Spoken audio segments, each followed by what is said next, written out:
Satellite কি? Satellite হলো কৃত্রিম বস্তু বা উপগ্রহ যা তথ্য সংগ্রহ ও যোগাযোগের মাধ্যম হিসেবে পৃথিবী, চাঁদ বা অন্য কোনো গ্রহের চারপাশে কক্ষপথে স্থাপন করা হয়। এখন বিশ্বে প্রথম কোন দেশ এই স্যাটেলাইটের আবিষ্কার করে? বিশ্বে বর্তমান রাশিয়া ও তৎকালীন সোভিয়েত ইউনিয়ন প্রথম 1957 সালে এই স্যাটেলাইট মহাকাশে প্রেরণ করে, যার নাম ছিল স্পুটনিক 1। দ্বিতীয় স্যাটেলাইট উৎক্ষেপণ করে যুক্তরাষ্ট্র 1958 সালে।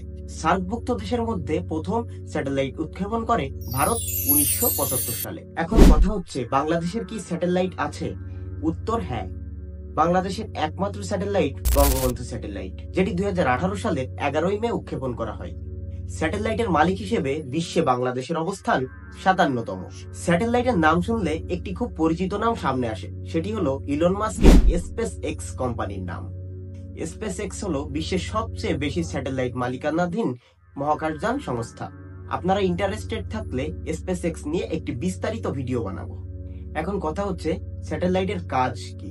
এক কথায় বলতে গেলে বিশ্বের সকল নেটওয়ার্ক সিস্টেমটা টিকে আছে স্যাটেলাইটের জন্য।